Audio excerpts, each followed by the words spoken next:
In the autumn of 1997, Volkswagen presented a car that would quietly become one of the most important and beloved compact cars of the entire late 20th and early 21st century. On the surface it looked like just another new Golf. But in reality, the fourth-generation Golf, the Mk4, was something much more significant. Many enthusiasts today still call it the last true Golf, the final chapter before the brand fully moved into the premium, overly complicated era. This is the complete, deep, and detailed story of the Volkswagen Golf Mk4, 1997 to 2003, the car that managed to perfectly balance everyday practicality, surprising refinement, and real driving excitement. To fully appreciate why the Mk4 became so special, we need to go back to the mid-1990s. The previous Golf Mk3 was a solid success, but by 1995 to 1996 it was starting to feel dated. The competition was getting fiercer. The Honda Civic was lighter and more modern. The Peugeot 306 was stylish and fun to drive. The Ford Focus, which was coming soon, promised to raise the bar even higher. Volkswagen knew they needed to make a big step forward. When the Mk4 Golf was finally unveiled at the 1997 Frankfurt Motor Show, the reaction was overwhelmingly positive. The design, led by Peter Schreier, was a huge leap.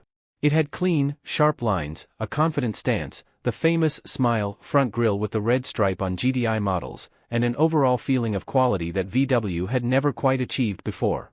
People immediately noticed how much more premium it looked and felt compared to the Mk3. Some journalists even started calling it a premium compact before that term became common. But the Mk4 wasn't just about looking better on the outside. Volkswagen invested heavily in the engineering. The chassis was significantly stiffer than the previous generation. The suspension geometry was refined for better ride comfort and sharper handling at the same time. The build quality jumped to a completely new level: tight panel gaps, soft-touch plastics, solid door closures, and materials that felt expensive. For the first time, sitting in a Golf felt like sitting in a more expensive car. The interior was a big step forward. The dashboard design was clean and driver-focused. The seats were comfortable for long trips. The noise insulation was noticeably better. Even the base models felt well put together. This was the Golf that finally started to attract customers who previously considered premium brands like Audi or BMW. The engine range was one of the strongest in the Golf's history. There were efficient TDI diesels that became legendary for their reliability and economy. There were smooth, naturally aspirated petrol engines. But the real stars were the performance versions. The 1.8 turbo engine, especially in 150 horsepower and 180 horsepower forms, became an absolute tuning icon. It was strong, responsive, and sounded fantastic with a few modifications. The VR6 engine offered smooth power delivery and that distinctive narrow-angle V6 sound. And then, in 2002, came the crowning achievement, the Golf R32 with its 3.2-liter VR6, all-wheel drive, and 241 horsepower. The R32 was the fastest production Golf ever made at the time and became an instant legend. The GTI version of the Mk4 is particularly loved by enthusiasts. With its red grille stripe, sport suspension, and strong 1.8T engine, it became the definitive hot hatch of its era. It was fast enough to be exciting on a twisty road, practical enough for daily use, and cool enough to stand out without being flashy. The Mk4 GTI struck a perfect balance that many later Golfs struggled to match. What made the Mk4 Golf truly special was its incredible balance. It was comfortable and refined enough for long family trips. It was practical enough for everyday life. And when you wanted it, it could be genuinely quick and fun to drive. This balance is exactly why so many people, even 20 years later, still say that the Mk4 was the last Golf that felt completely right. In the next part we will dive much deeper into the technical aspects, the different performance models, the massive tuning culture that grew around the Mk4, and how this generation became a legend in the modified car world.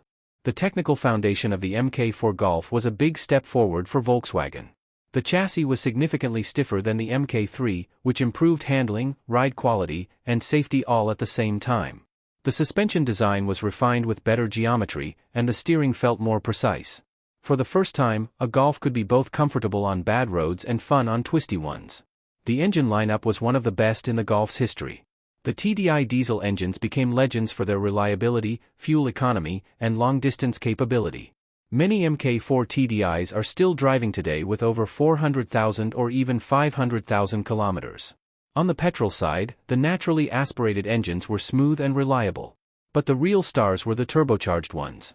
The 1.8 turbo engine, especially in the 150 horsepower and 180 horsepower versions, became an absolute icon in the tuning world.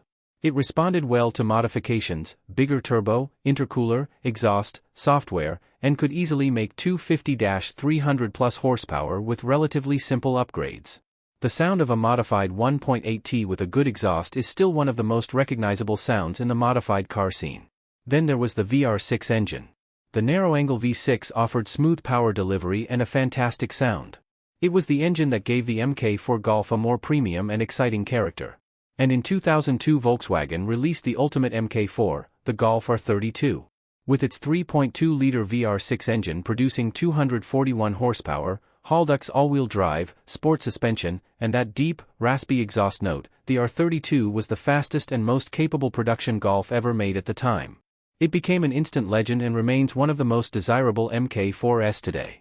The GTI version was the sweet spot for many buyers. It combined the everyday usability of a normal Golf with real performance. The red stripe on the grille, the sport seats, the lowered suspension, and the strong 1.8T engine made it the definitive hot hatch of the late 90s and early 2000s. It was fast enough to be exciting, but still practical enough to use as a daily driver. This balance is exactly why the Mk4 GTI is still so loved today. The build quality of the Mk4 was exceptional for its class. The panel gaps were tight. The materials felt expensive. The doors closed with a solid, expensive sound. Many owners say that even today, a well-maintained Mk4 feels tighter and more solid than many newer cars. This is one of the main reasons why so many Mk4s are still on the road in excellent condition more than 20 years later. The Mk4 Golf also had a huge impact on the tuning scene.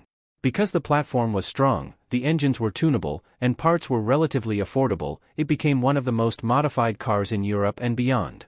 From simple coilover and exhaust setups to full engine swaps and wide-body kits, the Mk4 could be built into almost anything. The car had character, and people loved personalizing it. In the next and final part we will talk about the lasting legacy of the Mk4 Golf, why it is still so highly regarded today, the current market values, and why many enthusiasts believe it was the last Golf that felt completely right before Volkswagen moved in a different direction. When production of the Volkswagen Golf Mk4 finally ended in 2003, it marked the end of an era. Many enthusiasts still consider the Mk4 the last true Golf, the final generation that perfectly balanced everyday practicality, surprising refinement, and real driving character before Volkswagen started making everything heavier, more complicated, and more premium-oriented. Today, more than 20 years later, the Mk4 Golf remains extremely popular. Clean, well-maintained examples are still highly sought after. The GTI and R32 versions have become modern classics with strong collector interest. Even regular 1.6 and TDI models are loved by people who appreciate solid build quality and reliable daily transportation. The fact that so many Mk4s are still on the road in excellent condition after 2 decades says everything about their longevity. What made the Mk4 Golf truly special was its incredible balance. It was comfortable enough for long family trips. It was practical enough for daily life with groceries, kids, and luggage. It was reliable enough to become a favorite among taxi drivers and high-mileage users. And when you wanted it, the GTI and R32 versions could be genuinely exciting and fun to drive. This perfect balance is exactly why so many people still say that the Mk4 was the last Golf that felt completely right. The Mk4 also had a massive impact on the tuning and modified car culture. Because the platform was strong, the engines, especially the 1.8T, were very tunable, and parts were relatively affordable, it became one of the most modified cars in Europe. From simple coilovers and exhausts to full engine swaps, wide-body kits, and big turbo builds, the Mk4 could be turned into almost anything. The car had character, and people loved expressing themselves through it. Looking back, the Volkswagen Golf Mk4 represents a sweet spot in automotive history. It came at a time when cars were becoming more refined and higher quality, but before everything became overly electronic, heavy, and complicated. It kept the practical, honest DNA that made the Golf famous while adding a level of sophistication that felt premium without being pretentious. For current owners and future buyers, the Mk4 Golf offers something increasingly rare today, a car that is comfortable, practical, reliable, and still fun. Whether you choose a basic 1.6 for economical daily driving, a strong 1.8T for tuning potential, a GTI for hot hatch fun, or an R32 for the ultimate Mk4 experience, there is a Golf Mk4 for almost every taste and budget.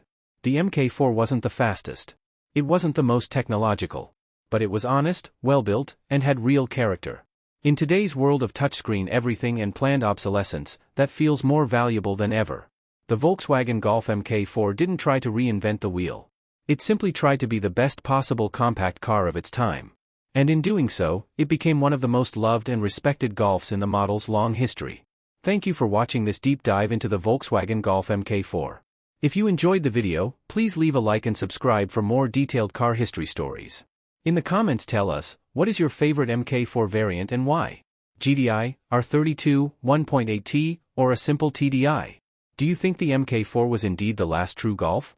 See you in the next video.